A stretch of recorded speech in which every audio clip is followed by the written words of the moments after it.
La reciente ley de amnistía ha puesto el acento, más que en los excesos del Poder Ejecutivo, en una serie de fallas estructurales de nuestro ordenamiento jurídico que parece permitir cualquier tipo de extralimitación por parte de nuestros sistemas de partidos políticos. Las nuevas generaciones, más que dirimir la controversia política, aspiran a implantar profundos cambios en la estructura de nuestro sistema que imposibiliten dichos excesos. Nuestro invitado, un líder de opinión y jurista que ha dado continuidad a la obra del eminente teórico Antonio García Trevijano, lleva años manifestando que los problemas que asumimos día a día como ciudadanos encuentran sus raíces en disfunciones estructurales que ponen en entredicho nuestra supuesta verdad democrática. Hoy, en Economist and Juris, Rubén Gisbert. Muy buenas, Rubén Gisbert. En primer lugar, gracias por atender la llamada de este medio de Economist and Juris, un placer tenerte aquí. Para empezar, posicionar el debate de una forma directa, clara, precisa, ¿es España una democracia? Ningún país es una democracia. España es un país, de hecho es una nación-estado, antes que estado es nación, y lo que habría que preguntarse es si España tiene una democracia, no si es una democracia, si su forma de gobierno es democrática. No, respondiendo si la pregunta va por ahí, no. ¿Tiene España una democracia? No, España no tiene un régimen democrático. ¿No tiene un régimen democrático? No, ¿por qué? Hay dos maneras de referirse a democracia. La democracia como ideología, como un conjunto de ideas tendentes a la igualdad social, que es la socialdemocracia, y otra que es en clave de poder, es decir, el régimen de poder, lo que puede o no puede hacer el poder. El demos, el poder que tiene, que es el kratos, kracia es fuerza o poder, que tiene en España el demos, el pueblo, es nulo. Por lo tanto, no tiene ninguno de los requisitos en clave de poder, desde el punto de vista jurídico sería formalmente, no tiene ningún requisito que es la limitación y el control del poder, la designación y la deposición, si puede ser, de los representantes políticos o de los cargos políticos, y la separación de los poderes del Estado para evitar que el poder del Estado esté concentrado en las mismas manos. Ninguno de estos requisitos operan hoy en día en España, como se entiende en clave política y jurídica alrededor del mundo. Por eso España carece de un régimen político democrático. Entonces entendemos, Rubén, que tendríamos que diferenciar, por un lado, el régimen de libertades, de derechos, de las que goza la ciudadanía, que no tienen por qué estar íntimamente vinculados al concepto de democracia. Por supuesto que no. Democracia vendría a ser una estructura legal, bajo el paraguas del ordenamiento jurídico, que habilite un canal efectivo por el cual el pueblo tenga ese kratos, ese poder, por el cual manifestar sus políticas a través de un fideicomisario, de un político. Así es. Al que se puedan trasladar sus demandas de forma efectiva. Entendemos, por tanto, que su visión acerca de esta cuestión es que no tenemos una democracia. Entendemos porque hay una ley, una serie de disfuncionalidades que no lo permiten, ese cauce de representación directa. ¿Cuál sería la ley que afecta de forma directa a esta no constitución de la democracia en el caso español? Es la propia Constitución. El régimen jurídico que tiene España políticamente es un estado de partidos o una partitocracia. El que mejor lo definió fue el primer presidente del Tribunal Constitucional de Bonn, Gerhard Leichthof, que habló del estado de partidos, de la partitocracia, como la facultad que tienen los partidos de integrarse como órganos permanentes del Estado, suprimiendo por lo tanto el carácter de la necesidad civil, es decir, que los ciudadanos nutran a partidos políticos en el ámbito civil que sean los que después llevan al Estado las aspiraciones del pueblo y limitan y controlan la acción del poder. En España, como tenemos un sistema político y un régimen político donde los partidos están integrados, forman parte del Estado y son estructuras jerárquicas mandadas, organizadas y dirigidas por los jefes de cada partido, quien tiene el poder realmente en España son los jefes de cada partido. Eso es una oligarquía o oligocracia. El régimen jurídico es el que define siempre el modelo de Estado y el modelo de gobierno del cual estamos hablando. El problema que tiene la Ley Fundamental Española del 78, mal llamada Constitución, es que no tiene poder, por eso no es Constitución. En clave de poder, que es la política, cuando la propia Constitución como texto legal, como reza Montesquieu, la virtud de la ley, como dice él, instituye la libertad política del colectivo, del sujeto político, y tiene poder por sí mismo, la ley, sin que sea necesario ninguna persona, lo que dijo John Adams, una república de las leyes, no de hombres, es cuando hablamos de un régimen jurídico, de un régimen político democrático. En España no lo hay. El régimen jurídico, como digo, se circunscribe al ejercicio personalista de cada uno de los oligarcas que en cada momento o en cada instancia administrativa ejerce el poder. Y por lo tanto atendemos exclusivamente a su voluntad y a lo que él quiera o no quiere hacer porque realmente todo lo puede. Partiendo de la base de que asume que el modelo actual no democrático, por lo tanto, es una oligarquía de partidos, una partitocracia, entendemos que hay una serie de vicios de texto fundacional, que usted no denomina democracia, sino ley fundacional de este orden, al que denominamos, como dice, partitocracia. ¿Cuál sería el vicio de la Constitución para que esto no se lleve a cabo, para que no se haga efectivo ese principio democrático? Pues como bien estamos en un canal jurídico, sería lo relativo en derecho civil, que es del que nace sobre todo el derecho tecnificado y los países que tienen derecho romano, a la nulidad radical originaria del contrato. Es decir, depende de cómo se haya dado ese contrato y de cómo se haya confeccionado ese negocio jurídico de origen. Hay un vicio de origen, entonces. Hay un vicio de origen, por supuesto, pero tan capital, tan elemental y tan evidente como que la propia Constitución se hace a través de unas cortes legislativas, no a través de una elección de diputados, sino de una elección de una corte constituyente o una asamblea constituyente, sino que se utiliza una Cámara Legislativa, se hace una elección a representantes bajo una ley que entonces se hizo para la transición, pero que se fundamenta en las leyes fundamentales del reino de la dictadura franquista, y se coge esa Cámara Legislativa y se designa en secreto, de espaldas a la ciudadanía, una pequeña comisión, un pequeño colegio, que en secreto, en una cafetería aquí en Madrid, la cafetería José Luis, confecciona, sobre todo, fundamentalmente, los agentes principales fueron Abril Martorell y Alfonso Guerra, junto con los regionalistas nacionalistas, que eran herederos del franquismo y querían su parte del pastel en el ámbito regional, y por eso metieron el tema de las nacionalidades en los artículos de la Constitución, y por eso tenemos hoy los males endémicos del estado de partidos, los que configuran en secreto ese régimen jurídico. Después lo pasan a la Cámara, se debate, aunque hubo una indiscreción, se publicó entonces en Cuadernos para el Diálogo, dirigida por Pedro Altares, fue una indiscreción de la prensa, pero se enteraron de que estaban haciendo una Constitución en secreto.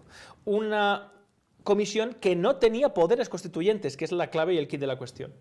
Se debate y después se le ofrece un referéndum al pueblo español después de 40 años privado de sus derechos fundamentales y de su libertad, sin alternativa y sin posibilidad de campaña en contra, obviamente viciando por lo tanto el consentimiento de un referéndum dirigido solamente a la finalidad de que el pueblo aceptara sí o sí una serie de régimen de libertades, que eso sí que lo hay en España, donde se metía toda una serie de estructura de poder en la cual los que habían hecho la Constitución eran los únicos agentes que tenían que ganar. Ese es el vicio de origen que tiene la propia Constitución española, del cual lo que estamos viendo y el desarrollo lógico de estos 45 años ha dado unos males endémicos característicos del régimen de partidos. Por lo tanto, precisamente podemos caer en la paradoja de que por ser una transición, no acabó siendo una democracia, por transitar de un poder no verdaderamente constituido o no habilitado para ejercer un nuevo modelo, no se constituyó una democracia, por su secretismo y por transitar de una Cámara y de un poder anterior que no estaba legitimado.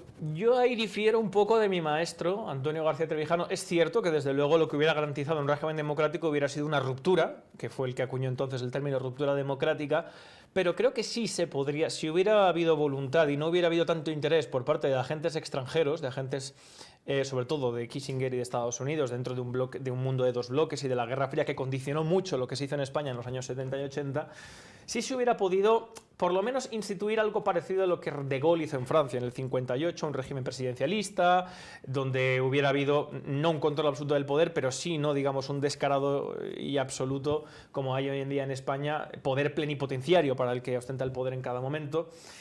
Y eso es importante también tenerlo claro. El problema es que una vez constituido este régimen, todos aquellos que forman parte y ligan su actividad política a la supervivencia de mantenerse dentro del Estado y del régimen, es decir, hablando en plata, todo aquel que viva del erario público de formar parte de este Estado de partidos va a ser siempre, de manera natural, como explica muy bien Robert Michels o Wilfredo Pareto, un agente que va a perpetuar y a forjar la ley de hierro de las oligarquías, que es la imposibilidad de modificarla, de transitar en el interior de una oligarquía a una democracia, de un régimen de partidos a un régimen democrático. Has dicho que el problema fue que fuera una transición. Yo creo que el término correcto... Preguntaba. Sí, pero que para mí el problema concreto es que más que una transición fue una transacción entre los que tenían el poder, pero carecían de la legitimidad para continuar sin su caudillo, que eran los franquistas, y los que querían el poder, pero no tenían toda la seguridad de que a través de mecanismos fuera del Estado pudieran llegar a conseguirlo. Esa transacción es la que fragua y constituye el régimen político actual. Es un pacto, una concordia, como pasa, por ejemplo, en el directorio francés, de las voluntades de los políticos, donde, por ejemplo, aunque yo no tengo ninguna simpatía, bien dice Ortega y Gasset, que allí donde escuchéis la palabra concordia o acuerdo, echaros mano a la cartera porque se está habiendo un reparto de dinero, ¿no? En este caso del Estado. Hablaba de Robert Mitchell y su ley de hierro de las oligarquías. Él analizaba al SPD, el Partido Socialdemócrata Alemán, precisamente como una muestra, no sé si representativa del estado de partidos políticos, para llegar a una conclusión, que es que el representante público acaba no respondiendo a la necesidad real de la ciudadanía, del elector, sino a la necesidad particular de un partido político, ¿no? De ahí a su supervivencia. el régimen no acaba siendo democrático, sino un régimen de partidos porque aspiran a la supervivencia de su estructura, que es un partido político. ¿Está España en esa situación? ¿Es ejemplificativa la ley de hierro de las ¿Es operativa a día de hoy para poder explicar nuestra situación actual? Desde el punto de vista de ciencia constitucional y desde el punto de vista de ciencia política, es una... desde el punto de vista clínico, simplemente como observación, es un desarrollo perfecto y absoluto, la situación tan crítica en la que está nuestro país, de los males endémicos de este sistema político que basa, como bien se dice, como bien has dicho, a través del estudio de otras personas muy inteligentes, de la supervivencia propia de la estructura de partidos. Es decir, hoy en día, para salvar la estructura política, los agentes de la estructura política, los jefes de los partidos, tienen que llegar a asaltar la propia identidad y el propio sujeto político hasta el punto de destruirlo, de compartimentarlo y de vendérselo entre ellos. La cuestión sería delimitar o analizar a día de hoy cómo salvaguardan esa estructura de partidos, ¿no? Podemos poner un ejemplo, analizar algo que pasó de soslayo en la prensa generalista, pero que puede ser ilustrativo acerca de qué protegen, cuál es el botín que protege el Estado de partidos para reforzar su régimen, partiendo de la base de que efectivamente sea un régimen partitocrático.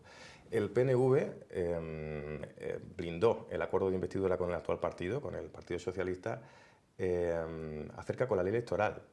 Blindó la ley electoral como una necesidad o como conditio sine qua non para poder llegar a ese acuerdo de investidura. ¿Por qué ese empeño en no modificar la ley orgánica del régimen electoral general, esa ley orgánica 5/1985, 19 de junio? Bueno, realmente la ley orgánica, la ley electoral española, lo que es un desarrollo que se incluyó también por requerimiento de la izquierda. Esto lo llevaría a un debate más largo, histórico, pero quien realmente impone en el debate secreto de cómo se hace la Constitución el 68.3, que es el que establece el régimen proporcional, es la entonces izquierda, el Partido Comunista y el Partido Socialista, sobre todo, porque había un miedo en el que si se instituía un régimen de elección directa uninominal, como los políticos franquistas eran más populares, iban por lo tanto a tener mucho mayor peso a la hora de ser elegidos uninominalmente, elegir a personas. Y por lo tanto fue la propia izquierda y fundamentalmente el regionalismo y el independentismo el que puso como condición sine qua non lo que ahora quiere seguir reforzando y apuntalando, el sistema proporcional. ¿Por qué? Porque el régimen proporcional, que fue inventado en el siglo XIX, pero entonces un telegrafista inglés, Thomas Wright Hill, se inventó y se desarrolló para Australia, lo apoyó obviamente un liberal de la época que quería o que era contrario a que los ciudadanos tuvieran ningún tipo de papel preponderante en la acción política, que fue Stuart Mill, que recordemos que instituyó y inventó el voto plural. Consideraba que los ciudadanos tenían que tener diferente tipo de voto en función de la calidad social. Un rico no podía valer igual el voto que un pobre o un catedrático o incluso un hombre con una mujer. Hizo una tabla incluso. Bueno, pues desarrollaron un sistema para Australia para controlar una colonia que fue el que se instituyó aquí y cuyo principal aspecto fundamental es que el voto no es para representar, no es representativo, no es electivo, es identificativo. Tú no votas a alguien porque con tu voto, que el voto es fuerza, Walter Bagehot le pegó una paliza a Stuart Mill a la hora de explicar que efectivamente el voto no era moral y por lo tanto la tabla que había hecho del voto plural era absurda, porque una persona que no tenga ningún tipo de formación, sin embargo sí que sabe cuáles son sus intereses y por lo tanto sabe votar en función de sus intereses, porque lo que quiere simplemente es canalizar su fuerza hacia un representante, hacia alguien que de manera honesta defienda sus intereses, como pasa en Francia, Reino Unido o en Estados Unidos. El sistema proporcional, en cambio, se basa en la identificación.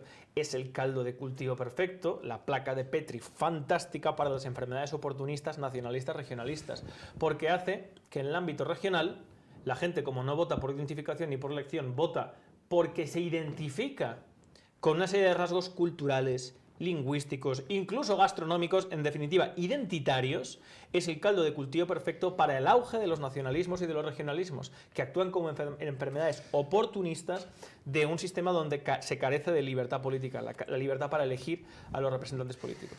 Hablamos de identitarismo, de regionalismo, de fenómenos periféricos que pueden alterar la representación de una nación, en este caso la nación española, y de un modelo democrático que está en entredicho por la ley electoral, obviamente. Hablaba del sistema proporcional, entiendo que contra el sistema mayoritario de elección uninominal, como en países como Estados Unidos o Gran Bretaña, pero ¿qué ocurriría? ¿Qué ocurre con el Kratos cuando el sistema proporcional opera en una única circunscripción? ¿También se pone en entredicho el concepto de democracia? El sistema proporcional, de por sí, suprime la representación. Hay dos tipos de democracia, la democracia directa, como la de Pericles, y la democracia representativa, la elección de representantes. El sistema proporcional, aunque sea en una única circunscripción, lo que hace es que el voto, como digo, sea moral, no sea electivo. Pero ahí se suprimiría el vicio que genera la concentración de voto periférico. Sí, pero seguiría sin ser representativo. Pero digamos que la tesis que avala que el sistema proporcional no es efectivo por la concentración de voto en la periferia y esa asimetría que genera... bueno, no, he dicho que el mal endémico que tiene es la identificación. Llevada en un estado de las autonomías como el actual, donde tiene tanta fuerza, aquí se le llama distrito a las provincias, en el ámbito provincial la designación de los escaños es lo que hace que aquí tenga tanta fuerza para el regionalismo. Pero también es, recordemos, con circunscripción como la que... habla usted, en Alemania, la que llevó la República de Weimar al auge al nacionalsocialismo alemán.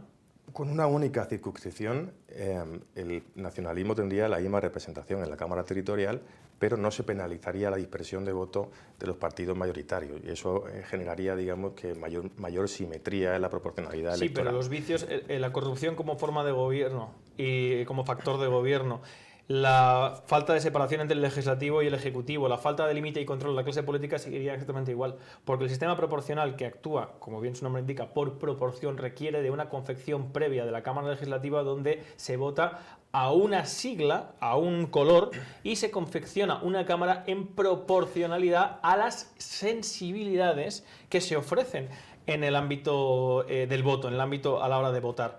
Eso es, por definición, lo contrario a un sistema de elección directa de un representante. Bien, pero el sujeto de la nación, en este caso, corresponde con un delineamiento territorial que es España, ¿no? Es fácil de delimitar. La nación española, en un Estado-nación, corresponde con el territorio de este país, de España. No tiene por qué, pero bueno, por puro pragmatismo político... La nación es definible en su concepto y extensión, pero no en sus límites. Bueno, la nación no se circunscribe solamente al territorio. Totalmente. La nación no se circunscribe al territorio, pero nuestro Estado-nación está delimitado en torno a unas bases territoriales que son el conjunto de una serie de comunidades autónomas. Bien, eso digamos que es sencillo, es pragmático aplicar la idea de una única circunscripción para un sujeto que la nación española. En cambio, si se produjeran varias circunscripciones con distritos uninominales, ¿cuál sería la fórmula? ¿En base a qué? ¿También a la provincia? Sería, no. Lo ideal sería que hubiera circunscripciones lo más pequeñas posibles, pero con una configuración ontológica por núcleos poblacionales para evitar, por ejemplo, el gerrymandering de Estados Unidos. Iba a gerrymandering. Ya sé por dónde ibas. Pero es que precisamente eso se puede soslayar a través de una confección de distritos en la cual se atienda a núcleos poblacionales para que la propia designación del tenemos que tener algo en cuenta. Cuando se designa un representante, la función del representante es llevar a una Cámara Legislativa las aspiraciones de un sitio, de un territorio. Entonces, la configuración del distrito tiene que estar totalmente supeditada a esa función, la funcionalidad de que se designe y florezca de un sitio concreto donde hay una serie de intereses concretos un representante. Cuanto más pequeño sea el distrito... Y una capa poblacional homogénea en cuanto al número de electores. Sí, pero no tiene por qué ser así, porque depende, obviamente no van a haberse los mismos intereses en la cuenca minera de Asturias que en Pozuelo o que en Cádiz. Pero tiene que haber una proporcionalidad en el tamaño del distrito, circunscripción. Sí, le estoy diciendo que lo ideal es que sea lo más pequeño posible, siempre intentando que sea no mayor de 100.000 habitantes. ¿Pero qué ocurre cuando ese distrito pequeño con un número poblacional aumenta o disminuye por cuestiones demográficas? ¿Cómo hay que alterar entonces la composición de los distritos? Sí, obviamente lo que sucede es que, la división nunca va a ser matemáticamente exacta, porque lo que prima ante todo, como digo, es que exista ese feedback entre representante y distrito electoral. Y es la acción humana la que interfiere en ese reparto también, o en esa modificación del tamaño del distrito. pongamos por caso en el momento en el que se modifique el área poblacional por determinadas circunstancias demográficas, ¿no?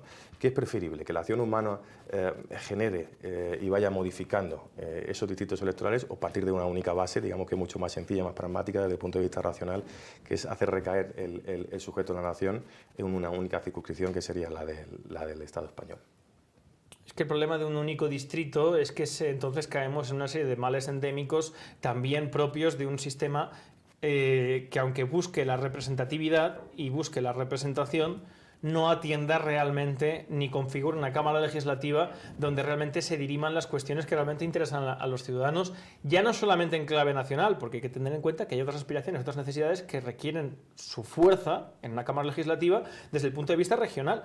Lo que sí que sería suprimido serían las aspiraciones independentistas, nacionalistas, porque si hay un reconocimiento... Pero entonces también, digamos que el planteamiento, me imagino que es de base, no es operativo para un fin último, sino que de base, para ti, digamos que garantiza el concepto de democracia.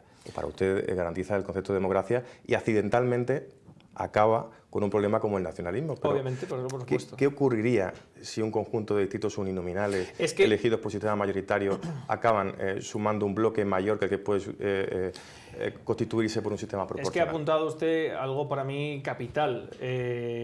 Precisamente es que el independentismo y el regionalismo en España no florece de la sociedad civil. Es algo alentado, construido virtualmente desde una estructura estatal. Sin el Estado de las autonomías nunca hubiéramos vivido un independentismo que pasó del 10% en los años 80 y 90 a casi el actual 40%. Si no hubiera una estructura, un subestado dentro del propio Estado español que tiene la educación, los medios de comunicación en clave regional para construir un discurso político favorecedor de sus intereses económicos fundamentalmente, jamás hubiéramos vivido ese auge. Por lo tanto es virtual. Imaginemos, sin embargo, como dice usted, que en un sistema representativo por distritos electorales nominales, a doble vuelta siempre, se genera una mayoría, por ejemplo, que todos los diputados de los diferentes distritos de Cataluña fueran independentistas y quieren una independencia. Muy bien, tendrían que convencer al resto de diputados de toda España de que efectivamente tiene que darse en la Cámara Legislativa Española ese tipo de debate. Pero sinceramente ya no solamente es que eso es imposible, sino que además es una cosa que ni siquiera algunos, como por ejemplo la señorita Ocasio-Cortez en Estados Unidos, conoce su propio sistema, porque le he oído decir auténticas barbaridades sobre... Estados Unidos tiene muchas deficiencias y muchos problemas, pero no se puede comprender que el hecho de que un diputado sea corrompible lleva aparejado que ese diputado puede hacer todo lo que quiera porque requiere el voto a través de cada ley de toda la Cámara Legislativa. En el caso de España, el tema del independentismo y del regionalismo no solamente es que sería muy difícil que los diputados pudieran convencer al resto de diputados españoles, sino que además sería muy complicado que tuvieran la facilidad para poder convencer a sus electores de que los problemas que ellos tienen son porque España les roba o por una deriva nacionalista española, etcétera, etcétera. Y quizás, si me lo permite, podemos traer a colación también el propio modelo de supuesta democracia, ¿no? Si es presidencialista y parlamentarista en un sistema uninominal por distritos en régimen mayoritario, en caso de que ciertas zonas periféricas de España o actualmente comunidades autónomas elijan una deriva independentista, una vez electos en el Parlamento tendrían que llegar a una serie de pactos con un partido, digamos que de índole nacional, para sumar apoyos. ¿Con un partido no, con diputados? Bueno, con diputados que están, por desgracia, como bien sabe, sujetos a una disciplina de voto pero me y está que acaba actual, operando... ¿o me está diciendo... No, estoy haciendo una proyección. Es decir, en un régimen jurídico, o sea, en un régimen político con designación uninominal de cada diputado. Sí, de cada diputado, uninominal y mayoritaria. Si el sistema es parlamentarista, tendrían que llegar a entenderse de igual modo, sería algo parecido a lo que está ocurriendo ahora. Quiero decir, la justificación teórica del sistema mayoritario y proporcional es totalmente asumible, discutible, pero asumible, pero entiendo que el vincularlo al que podría eliminarse un efecto como el del nacionalismo periférico puede llegar a tener serias dudas, ¿no? No, en absoluto, teórico. para nada. Tal es así que incluso en los países donde sí hay un sujeto político propio, como es en Reino Unido, ni siquiera al final optan por la independencia porque capitalizan antes el interés el interés y las necesidades de los ciudadanos antes que el aspecto identitario. Aunque ahí sí que son un sujeto político y sí que podrían separarse. No, vamos a ver. Las características de ese Estado también son diferentes a las del español. ¿Cómo? Que son diferentes. Las características Sí, demográficas y sociológicas de ese país no responden por eso le estoy ni diciendo, son análogas a las le estoy diciendo que en Reino Unido, que Escocia sí es un sujeto político previo que puede escindirse cuando quiera y puede constituirse en un Estado y un país propio. Incluso ahí, el propio sistema mayoritario hace y obliga en el propio Parlamento inglés que no se llegue a dar esa posibilidad, aunque algunos escoceses por mayoría sí lo quieran. En el caso de España, como le digo, no existiría en primer lugar porque, vamos a ver, cuando tú hablas con algunos independentistas, y yo tengo muchos seguidores independentistas, muchos de ellos han entregado el independentismo porque les han dicho durante mucho tiempo que el principal problema de los peajes, de que no hay hospitales, de la alta fiscalidad, todo eso es por culpa de España y del Estado central español. Pero que la Generalitat de Cataluña se centra y se fundamenta en defender los intereses históricos, territoriales, nacionales, culturales, identitarios de Cataluña, bla, bla, bla, bla, bla, bla. Cuando uno entra a observar exactamente cómo funciona el sistema del Estado de las Autonomías, particularmente Cataluña, se da cuenta que es precisamente al revés. Y si los ciudadanos atendieran o sintieran que están atendidas sus necesidades sin que les cuenten ese cuento, el independentismo no tendría el apoyo que tiene hoy en día. Porque si yo, por ejemplo, quiero un hospital o quiero una carretera, como sucede, por ejemplo, en Benizar, yo tendría a mi representante, que es el que va a la Cámara Legislativa a exigir una partida presupuestaria para que se hagan las carreteras, se atiendan las necesidades de mi distrito. Y ahí no entra el hecho de que yo tenga que inflamar una corriente nacionalista y decirles, no, esto es una cuestión de que España nos roba, de que España siempre nos tiene oprimidos, nos tiene siempre por una herencia franquista en un segundo término, etcétera, etcétera. Se suprime precisamente por la propia deriva directa de la representación que se fundamenta en las necesidades del distrito.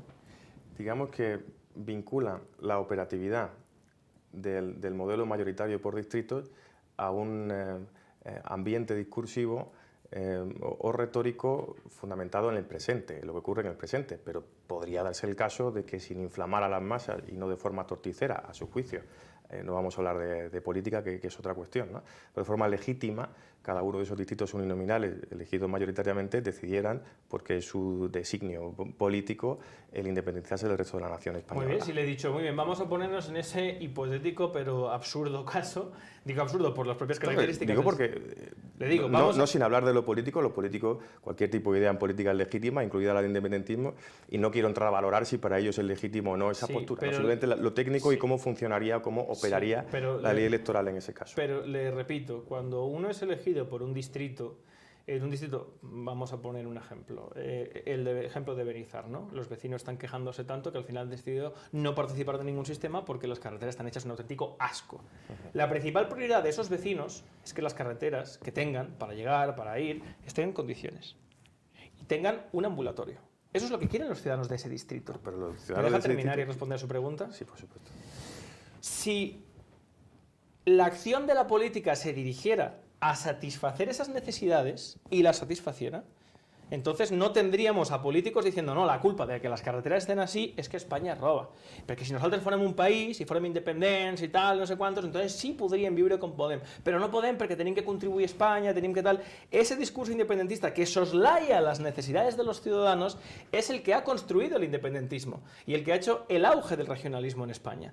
El sistema mayoritario forzosamente hace que la política tenga que atender a las necesidades de los ciudadanos, sin dar espacio a la identificación como instrumento político. Entonces, lo que está poniendo de relieve podría ser una disfunción del sistema mayoritario, que es que no puede dar cauce a nada más que no se circunscriba a la necesidad real del día a día del ciudadano, como por ejemplo el que le solucione un problema con su carretera o con su hospital. Pero podría darse el caso de forma racional y no fundamentándonos en el actual estado de convivencia dentro de la nación española, sino en otro hipotético caso, que la ciudadanía entendiera que legítimamente se desatienden, digo esa parte de la ciudadanía, la de Cataluña, que se desatienden sus necesidades por una voracidad del Estado central. ¿Podría darse el caso? Sí, podría darse el caso. Vale, pongamos esa proyección. Sí, y en ese momento, un grupo de distritos uninominales elegidos en régimen mayoritario estarían representando en el Parlamento español, pongamos por caso, 60 diputados. Y en ese caso, la ley electoral, en este caso mayoritaria, por distritos uninominales, operaría de igual modo que un sistema proporcional, porque al final el partido, pongamos que es mayoritario de índole nacional, como el Partido Socialista o el Partido Popular, tendría que buscar apoyos para ser investidos. El presidente del gobierno tendría que buscar apoyos para ser investido. No. Usted no me está escuchando lo que yo le estoy diciendo. Vamos a ver, imaginemos que lo que usted dice es cierto. No, si yo no quiero plantear nada cierto ni incierto, estaba haciendo una proyección para medir la eficacia de la ley electoral. Vale, imaginemos que lo que usted está planteando es así, sucede. Imaginemos que cada distrito de Cataluña tiene como principal prioridad de toda su población la independencia de Cataluña. Imaginemos eso. Independientemente del régimen... Sin entrar a valorar políticamente si responde a algo real o no, que ese no es el debate. Sí. Si me deja, yo le explico. O digo mi punto de vista, si no yo le escucho y ya está. Si cada distrito de Cataluña quiere y tiene como principal prioridad, algo que dudo muchísimo, como la independencia de Cataluña, pero imaginémoslo muy bien, imaginemos que son 30 diputados de los 350, ¿vale? Esos 30 diputados de Cataluña tienen que convencer a los otros 350 de la Cámara Legislativa del resto de España de que son una nación y de que hay que implementar una serie de medidas para llevar a cabo una independencia, un referéndum o lo que sea. Cosa que además el propio régimen jurídico, que establecería una serie de aspectos ontológicos de la propia nación española, no permitiría. Pero esa ya es la propia garantía de evitar que hoy en día el regionalismo tenga una mayoría virtual, por la propia ley Donti y la aplicación de los distritos, la designación, que no se permite en el sistema mayoritario. Pero es que además de eso, los partidos no pintan nada. Porque lo que rige las relaciones políticas es el poder y el que cada diputado y de su distrito tenga el apoyo de sus electores para mantenerse sentado en su sillón, porque la ambición es lo que rige en la política. Por lo tanto, no pinta nada absolutamente el partido. Puede ser un instrumento civil que tiene que operar para coordinar la acción política. Pero es que además de eso la investidura no tiene nada que ver, porque el sistema de designación directa, tanto de los representantes de la Cámara Legislativa como del presidente, se hace de manera separada. Por lo tanto, los ciudadanos elegirían directamente al jefe del Ejecutivo, que no tendría que pactar nada para ser presidente, porque sería una elección directa para el presidente del Estado y una elección directa para cada uno de los distritos, como pasa en Francia, como pasa en Estados Unidos. Porque había un régimen presidencialista, entiendo, donde se elige al jefe del Estado directamente. Claro, yo hablaba de un modelo como el actual, parlamentarista, donde, en este caso, un cabeza de lista de un grupo político, pongamos por caso el Partido Socialista a través de Pedro Sánchez, ha de granjear apoyos para sumar diputados y permitir su investidura. Tampoco es parlamentario el régimen que hay en España. Parlamentarista. No, tampoco es parlamentario. El régimen parlamentario que hay es el de Reino Unido porque el Parlamento tiene función. En España el Parlamento no tiene ninguna función. Bueno, pero no en el sistema de elección, sino porque para usted no tiene una función parlamentaria, entiendo. Para mí no, porque en el momento en el que los diputados tienen una orden del jefe de su partido que les obliga a votar lo que les dice el jefe de su partido, actúan en representación del jefe del partido y no de los ciudadanos. Por lo tanto, el parlamentario no tiene función. Podría suprimirse y estar el jefe de cada partido en proporción a los votos que ha tenido y sobrarían todos los diputados. El Parlamento no tiene función porque además para eso se inventa el sistema proporcional. Hablemos de la amnistía. ¿Cree que es constitucional la amnistía? Desde el punto de vista netamente jurídico, dejando a un lado la cuestión política si nos parece o no legítima, ¿no? No, yo considero que en el momento en el que la Constitución prohíbe los indultos generales, no hay marco jurídico para tal. No solamente ello, sino que cuando se hace la reforma del Código Penal en el año 95, también había una alusión a la amnistía, igual que la hay actualmente en la Ley de Enjuiciamiento Criminal, en el artículo 666, si no recuerdo mal. Pero claro, hay que recordar que la Ley de Enjuiciamiento Criminal se hizo en 1880 y tantos, y en ese régimen constitucional del siglo XIX sí se hablaba y se permitía la amnistía constitucionalmente. Como hoy en día el régimen jurídico supremo no lo permite, cuando se modificó el Código Penal en el 95 se suprimió forzosamente porque no se adecua a las reglas de juego. Porque bajo mi punto de vista, y trayendo también a la hermenéutica y a la interpretación de los actos jurídicos, ahí está el gran romanista Emilio Betti, no se puede hacer nunca una interpretación extensiva de la legislación y establecer que como no se menta de manera directa la prohibición de la amnistía en la Constitución, por lo tanto se permite. Eso sería tan absurdo como considerar que porque la Constitución no prohíbe de manera directa la tortura, se permite la tortura. Por lo tanto, como la Constitución prohíbe de forma explícita y directa el indulto total podría ser análogo a la amnistía, por lo tanto sería inconstitucional. Prohíbe. Los indultos generales en plural. Sí. El total no, el total sí que lo permite, el total general, y el parcial. Sí. Eso es lo que la hace inconstitucional, entiendo. La hace inconstitucional el hecho de que el régimen jurídico no lo implemente, como se sucede, por ejemplo, en Portugal o en otros países de nuestro entorno, y que los indultos generales estén prohibidos expresamente, además de que la ley de amnistía como tal también lo establezca, y es una ley preconstitucional en el año 77. Al igual que la del indulto, que es del siglo XIX. Bien, hablábamos de que hay, según su versión o la idea que usted sostiene, una serie de vicios que digamos que truncan el principio de representatividad y que hacen no efectivo el que España tenga una democracia. De representación. Fenomenal, de representación. Hablemos de estrategias para poder modificar ese aspecto y tener una democracia efectiva, una democracia real. ¿Cuál sería? ¿Por qué pasa? Perdóname, sí. Hay una cosa anterior que me gustaría decir. Sí. Aunque la amnistía no se permite en la Constitución, igual que tampoco se permite, porque no se prohíbe expresamente la tortura o la poligamia, aunque sí está en el Código Civil, me gustaría que la gente supiera que lo que está haciendo Pedro Sánchez sí está permitido por nuestro marco jurídico.